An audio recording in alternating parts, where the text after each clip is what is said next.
Stop daydreaming, Mr. Delano. In a moment, Mrs. Frampton, subjecting the tender wallflower of my affection to the grotesque spotlight of her own indifference, made cease the contemplation of my life's own end, the one theme of my existence, Andrea Taylor. It's the spring of 2005, I am a 7th grader at Fort Sumter Middle School, home of the Trojans. Andrea sits enthroned 1 row ahead, 3 columns to my right. I have mixed feelings about this, for while it affords me an almost uninterrupted view of her during 2nd and 5th period, it also places her immediately adjacent to Kyle Schwimmer, another 7th grader, possessed of summitless bicep peaks, which forces me to a fixed conclusion that he's been injecting steroids intravenously since infancy, and whose hair, defying no less than 2 laws of thermodynamics, I am sure, manages to appear wet and shiny hours after we all have a just expectation that it should be dry. I despise Kyle Schwimmer. Andrea herself, ah.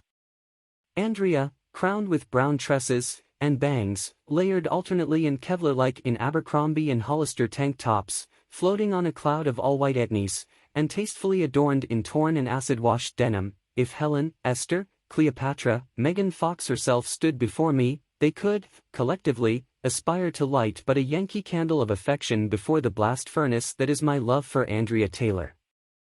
She dignifies all she touches. Braces, hitherto unthinkable, become the obvious conclusion of several months' jagged back and forth between myself and my mother, she, keenly impressed by the delayed gratification of orthodontics, unwilling to suffer an infinite 2 years of public degradation before my muse. That is, until Andrea arrives one Monday morning, her teeth elegantly arrayed in alternating pink and key lime green squares, her 2 favorite colors, and now mine. At best, she freely elected the ornamentation, and the entire school, nay the entire world, must soon follow suit. At worst, she was compelled by her parents, and to join her was now a question of solemn solidarity. I said, stop daydreaming, Mr. Delano. You're not even on the right page. You had better snap out of it before this evening. And to think, you before the entire school. As the sole member of my 7th grade class to make the principal's list for 4 quarters consecutively, I was nominated by the student council, that reverend body, to deliver the customary student speech at the spring awards banquet. My entire family would be present, as would a large portion of the student body, their own families included. My speech was already prepared some week in advance, but the grandeur of the event, the achievement of garishly mismatched ties and dress shirts of which adolescent boys seem uniquely capable, the attendance of one's forebears, the events occurring at night. All of this called for something more than a bare statement of the facts, a weak-kneed acknowledgement of one's faculty and peers. It demanded romance. Everything had prepared me for this moment, by which I mean chiefly Disney Channel movies, but it feels like everything. I must take the occasion to declare my intentions, my love for Andrea. I set to work. Let it not be supposed that the account I now relate is unrealistic, for I am convinced that if the same series of events does not unfold hourly at middle schools across the country, it is to be attributed less to any want of imagination or romantic inclination on the part of adolescent boys, and more to their own diffidence in making such feelings known. My case may be singular in that I did declare my love, but then, mine was no common love. The night arrives.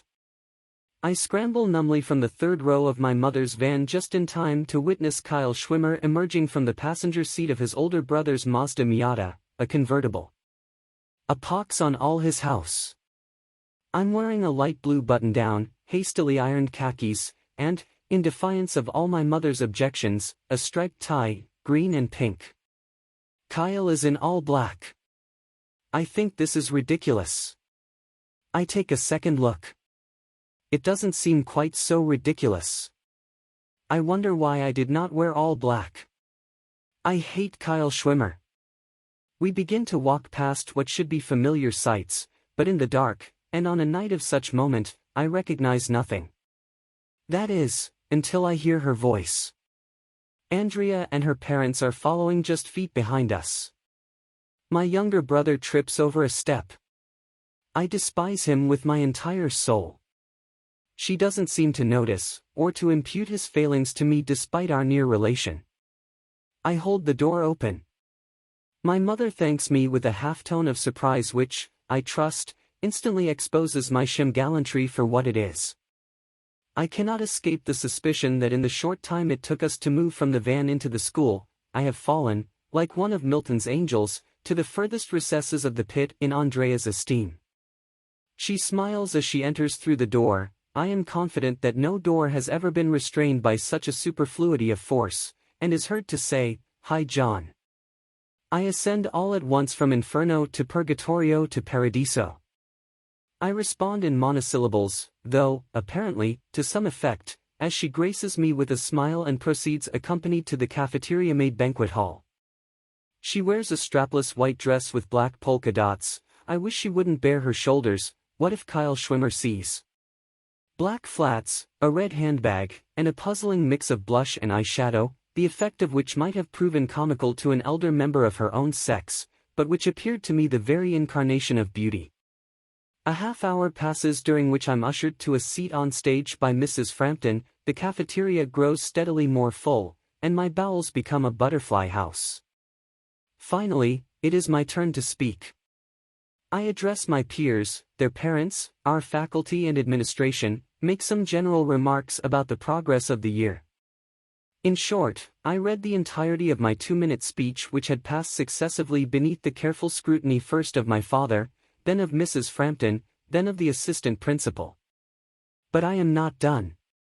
Unfolding from my shirt pocket another sheet of college-ruled paper, scrutinized by none but myself, I begin.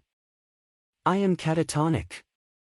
The few claps which do follow serve only to foreground the vacuum I've made of this middle school cafeteria.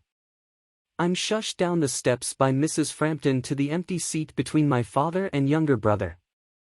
The assistant principal clears his throat and continues as though I'd never said a word. I don't dare meet my mother's eyes. Shuffling ensues as the guests are released to the buffet table. My parents think it best that we excuse ourselves. The sole glimpse I catch of Andrea is of her staring directly down, neither white nor red, but somehow both, entirely, simultaneously, with a parent's hand on each of her shoulders.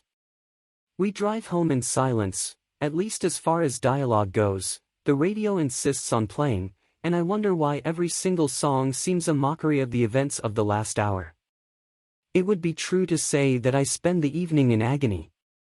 It would be equally true to say that I was very nearly buoyant. It was like one of my track meets, an agonizing affair so long as it continued, and even immediately after the race was run, but it just felt so good to have it over with.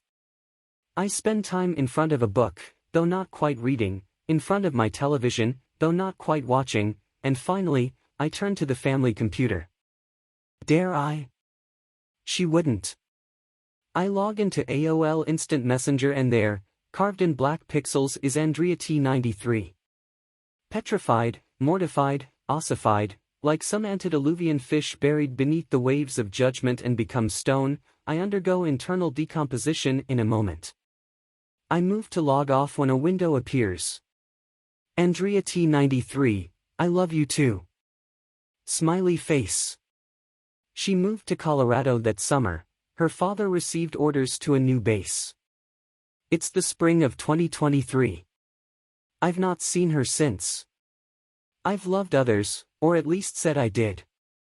Still I can't help but wonder how much happier the world might be if we all married the first girl we fell in love with. Has my love ever since been so disinterested? I used to wish that a bear would burst into the halls of our school, so that I'd have something to behead, something to lay at her feet. I wanted to become a soldier, just so I could perish carrying a small portrait of her in my breast pocket.